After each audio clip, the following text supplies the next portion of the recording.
حضرت ابو بکر رضی اللہ عنہ بیان کرتے ہیں، آدمی کے لیے یہ بات مکروہ ہے کہ وہ اپنے غسل کی جگہ پر پیشاب کرے، کیونکہ اس طرح اسے وسوسے لاحق ہوں گے۔ مجموع زوائد حدیث نمبر 1003۔ حضرت عبداللہ ابن عمر رضی اللہ عنہ بیان کرتے ہیں، نبی اکرم صلی اللہ علیہ وآلہ وسلم نے اس بات سے منع کیا ہے کہ آدمی پھلدار درخت کے نیچے قضائے حاجت کرے۔ آپ نے اس بات سے بھی منع کیا ہے کہ بہتی ہوئی نہر کے کنارے پر قضائے حاجت کی جائے۔ مجموع زوائد حدیث نمبر 1000۔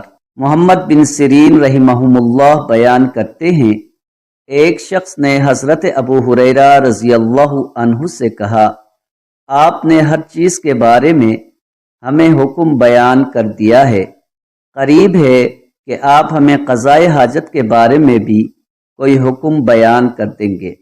تو حضرت ابو ہریرہ رضی اللہ عنہ نے فرمایا، میں نے نبی اکرم صلی اللہ علیہ وآلہ وسلم کو یہ ارشاد فرماتے ہوئے سنا ہے، جو شخص مسلمانوں کے کسی راستے میں قضائے حاجت کرتا ہے، اس پر اللہ تعالی، فرشتوں اور انسانوں سب کی لعنت ہوتی ہے۔